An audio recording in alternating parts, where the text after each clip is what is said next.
First lecture of SL hunting. So इस lecture में हम देखने वाले हैं एसएल हंटिंग कॉन्सेप्ट को, समझेंगे कि एसएल हंटिंग कॉन्सेप्ट होता क्या है और इसका मतलब क्या है। तो सबसे पहले अगर आपको एसएल हंटिंग कॉन्सेप्ट को समझना है तो सबसे पहले आपको यहाँ पे ट्रेडिंग को समझना पड़ेगा कि व्हाट इज ट्रेडिंग, ट्रेडिंग होती क्या है। तो अगर हम यहाँ पे ट्रेडिंग की बात करें तो जैसे आप देखिए कोई भी स्टॉक या फिर कोई भी किसी भी चीज को आप यहाँ पे बाय करते हो एंड सेल करते हो एक दिन के अंदर, तो वो होती है ट्रेडिंग, ठीक ना। इन्वेस्टमेंट की बात नहीं कर रहे हैं, आप यहाँ पे ट्रेडिंग को अच्छी तरीके से समझते हो कि ट्रेडिंग क्या होती है। ट्रेडिंग क्या होती है, देखिए ट्रेडिंग स्टॉक मार्केट में यहाँ पे जो भी पैसा आ रहा है, जो भी आप पैसा कमा रहे हो, वो कहीं यहाँ पे एटीएम मशीन से नहीं आ रहा है या फिर कोई पैसा यहाँ पे इन्वेस्ट नहीं कर रहा है उसके अंदर, ठीक ना, कि किसी दूसरे का पैसा आपको यहाँ पे मिल रहा है, ऐसा कुछ नहीं होता है। आप जितने लोग ट्रेडिंग करते हो उन्हीं में से एक दूसरे का पैसा आपको मिलता है। कैसे, मान लीजिए एक बंदा है, यहाँ पे दो बंदे हैं, मान लीजिए यहाँ पे एक बंदा है, ठीक ना, ये बंदा है और एक बंदा यहाँ पे है। अब इन दोनों को पता नहीं है कि ये दोनों कौन है, ठीक, ये अननोन है एक दूसरे के लिए। अब एक शेयर है मान लीजिए XYZ, ठीक। अब इस शेयर को इस वाले फर्स्ट पर्सन ने बाय किया, मींस इसका व्यू है कि मार्केट यहाँ से ये वाला जो शेयर है ये अपसाइड जाएगा, ठीक, इसका व्यू है। और ये वाला पर्सन उसी पॉइंट पे क्या करता है, इस वाले शेयर को सेल कर देता है। इसने किया सेल, इसने किया बाय, ठीक। अब यहाँ पे शेयर अगर नीचे जाने लगा तो किसको फायदा होगा, इस वाले पर्सन को फायदा होगा, और ऊपर जाने लगा तो इस वाले पर्सन को फायदा होगा, फर्स्ट पर्सन को। ये है फर्स्ट पर्सन, ये है हमारा सेकंड पर्सन, ठीक। तो ऊपर जाने में फायदा किसको है, फर्स्ट पर्सन को है, नीचे जाने में फायदा किसको है, सेकंड पर्सन को है। और अगर मान लीजिए ये शेयर नीचे जाने लगा तो इसको क्या होने लगेगा, फर्स्ट पर्सन को इसको होने लगेगा लॉस और इसको होने लगेगा प्रॉफिट। सेम चीज आप अपोजिट भी कर सकते हो, वाइस वर्सा, ठीक ना। तो यहाँ पे ट्रेडिंग का मतलब है कि जितना ये वाला पर्सन, एक पर्सन लॉस करेगा, जैसे कि अभी ये वाला शेयर नीचे जा रहा है और इस वाले पर्सन को लॉस हो रहा है अगर 10 रुपए का, तो यही चीज इस वाले पर्सन का यहाँ पे प्रॉफिट हो जाएगा, ठीक। क्योंकि इसके डायरेक्शन में ये वाला शेयर जा रहा है, नीचे जा रहा है, इसने भी नीचे के लिए यहाँ पे पैसा लगाया हुआ है, तो इसको यहाँ पे प्रॉफिट होगा। कितना प्रॉफिट होगा, जितना ये वाला पर्सन लॉस करेगा, मतलब अगर 10 रुपए का लॉस करता है ये वाला पर्सन तो इसको 10 रुपए का प्रॉफिट होगा। तो ये होती है ट्रेडिंग। ट्रेडिंग में कोई ऐसा नहीं है कि कोई एक बहुत अमीर आदमी है तो वो अपना पैसा आपको दे रहा है, ऐसा कुछ नहीं होता। जितने भी लोग ट्रेडिंग करते हैं वो आपस में एक दूसरे का लॉस करते हैं और एक दूसरे को प्रॉफिट देते हैं, इस तरीके से ट्रेडिंग होती है। ओके, सो अब समझते हैं एसएल हंटिंग को कि एसएल हंटिंग कॉन्सेप्ट होता क्या है, ठीक ना। सबसे पहले अगर आपको एसएल हंटिंग को समझना है तो हमने ट्रेडिंग की बात कर ली। अब यहाँ पे एसएल हंटिंग के मतलब को समझिए। एसएल का मतलब होता है स्टॉप लॉस। अब स्टॉप लॉस भी आप लोग को, काफी सारे लोगों को नहीं पता होगा। हंटिंग का मतलब होता है हंट करना, ठीक, हंट करना। जो बिगनर है वो यहाँ पे स्टॉप लॉस के बारे में नहीं जानते होंगे। अब स्टॉप लॉस क्या होता है, बेसिकली अगर आपने 10,000 रुपए लगाया हुआ है मार्केट के अंदर, तो इस पैसे का कुछ पार्ट आप यहाँ पे स्टॉप लॉस सेट करोगे। मतलब कि अगर इस वाले जो इन्वेस्टमेंट है आपका 10,000 रुपए, इसमें अगर आपको 1,000 रुपए का लॉस देखने को मिल गया तो आप अपनी पोजीशन यहाँ पे काट दोगे मार्केट के अंदर, मतलब आपका लॉस यहाँ पे बुक हो जाएगा। और ये पैसा कहाँ चला जाएगा, ये पैसा चला जाएगा अपोजिट पर्सन पे, ठीक ना, जो भी यहाँ पे आपके अपोजिट में काम कर रहा है। तो लॉस, स्टॉप लॉस क्या होता है, बेसिकली किसी भी पर्सन की ऐसी एक लिमिट, ऐसे एक लॉस की लिमिट जिससे वो अपना यहाँ पे जो पोजीशन हो यहाँ पे एग्जिट कर दे मार्केट के अंदर, ठीक ना, ट्रेड को अपना कट कर दे, वो होता है स्टॉप लॉस। हंट करना होता है बेसिकली हंट करना, ठीक, शिकार करना। ये चीज हम नहीं कर सकते हैं मार्केट के अंदर। ये चीज कौन करता है इसके बारे में आगे देखेंगे। बेसिकली हंटिंग, एसएल हंटिंग का जो मतलब है वो यहाँ पे होता है स्टॉप लॉस हंट करना। मतलब सामने वाला पर्सन ऐसे कौन से पॉइंट पे अपना स्टॉप लॉस लगा रहा है जहां पे मार्केट जाएगा और वो अपना लॉस बुक करेगा, और जो लॉस बुक करेगा वो यहाँ पे किसी दूसरे पर्सन का जो उसके अपोजिट में काम कर रहा है उसका यहाँ पे प्रॉफिट हो जाएगा। मतलब ये पर्सन अगर लॉस करेगा तो जो भी इसका स्टॉप लॉस हंट कर रहा है इसके पास 1,000 रुपए आ जाएगा, ठीक। तो ये होता ही है बेसिकली एसएल हंटिंग। बहुत ही सिंपल मीनिंग में मैंने आपको बता दिया। ओके, सो अब नेक्स्ट टॉपिक हम देखते हैं कि एसएल हंटिंग बेसिकली होती किसके साथ है और करता कौन है, ठीक ना।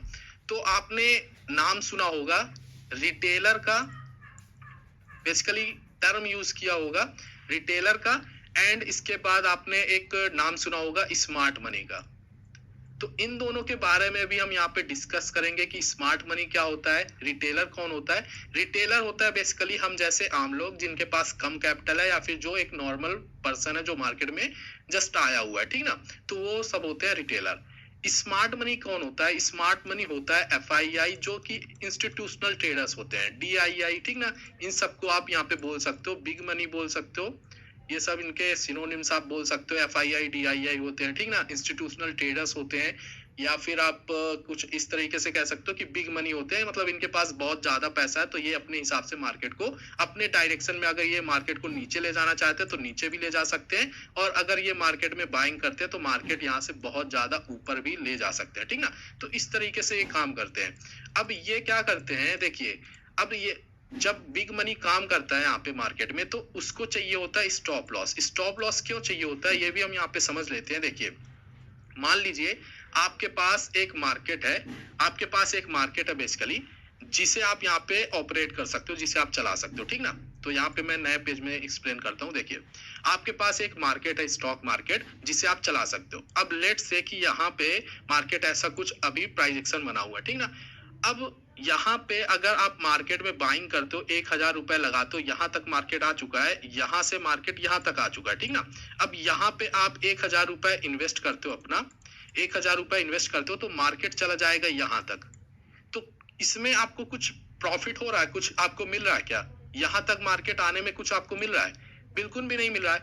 अब दूसरा पोजीशन एक बात करते हैं, दूसरा स्टॉक मार्केट की बात करते हैं।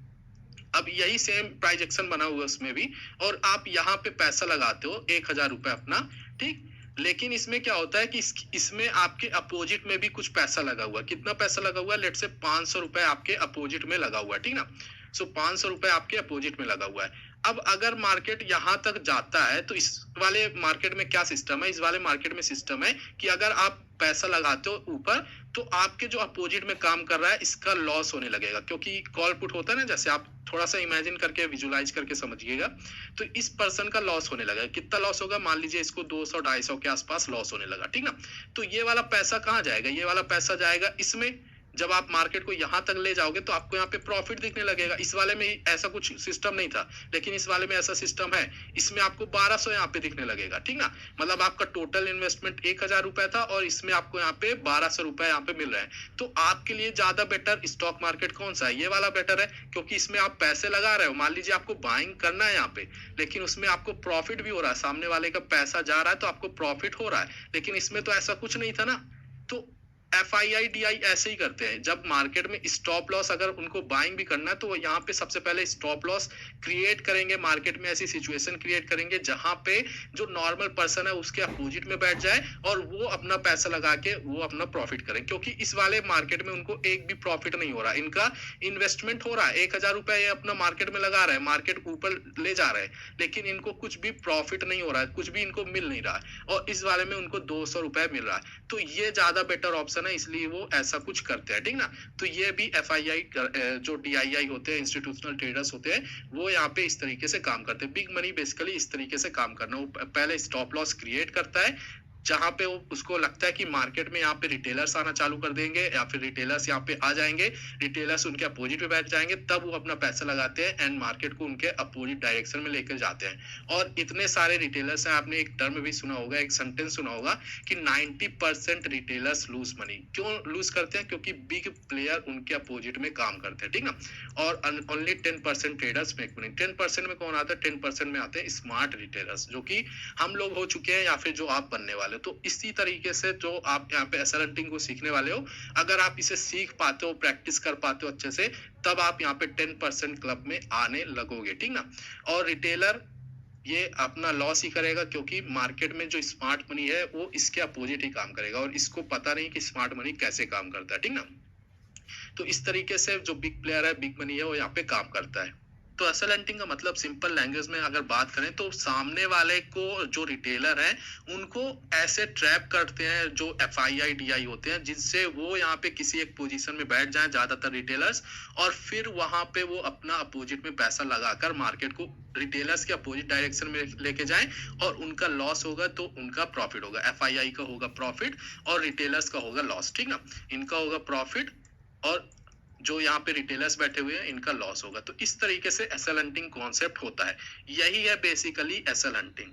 तो एसएल हंटिंग को जब आप यूज करोगे तो आपको समझना पड़ेगा कि रिटेलर्स कहाँ पे बैठ रहे हैं, किस तरीके की पोजीशन बना रहे हैं। जो नॉर्मल पर्सन है, जो यहाँ पे स्टॉक मार्केट को उस तरीके से नहीं देखता, जो यहाँ पे एसएल हंटिंग को नहीं यूज करता है, जो एसएल हंटिंग के बारे में नहीं जानता है, जो एफआईआई डीआईआई कैसे काम करते हैं उनके बारे में नहीं जानता है, वो पर्सन यहाँ पे कैसी पोजीशन मार्केट के अंदर बना रहा होगा किसी एक पर्टिकुलर पॉइंट पे, और उसके अपोजिट में यहाँ पे FII DII smart money big player कैसे काम करेंगे, कैसे पोजीशन बनाने वाले हैं, उसे आपको यहाँ पे जस्ट समझना होता है। और इसी तरीके से जब आप यहाँ पे अपनी एंट्री बनाने लगोगे तो एफआईआई जब एंट्री करेगा तो आपको एक शार्प मोमेंटम मिल जाता है। तो ऑप्शन बाइंग में आपको यही चाहिए कि एक शार्प मोमेंटम आपको देखने को मिल जाए 5 से 10 मिनट में, या फिर कभी कभी टाइम लग जाता है, तो उसके लिए आपको यहाँ पे थोड़ा सा एक्सपीरियंस चाहिए होगा, ठीक ना। कोई इतना ज्यादा टफ नहीं है, बस आपको थोड़ा सा प्रैक्टिस के साथ आपको मिल जाएगा। बट ज्यादातर ट्रेड्स आपके यहाँ पे 5 से 10 मिनट में कंप्लीट हो जाते हैं, ठीक ना। और शार्प मोमेंटम आता है तो ऑप्शन का जो प्राइस होता है वो काफी बढ़िया तरीके से बढ़ता है। तो ऑप्शन बाइंग में और क्या चाहिए, ठीक ना। तो इस तरीके से यहाँ पे एसएल हंटिंग को यूज किया जाता है। सो ट्रेडर्स, इस लेक्चर में इतना ही था। मिलते हैं नेक्स्ट लेक्चर में।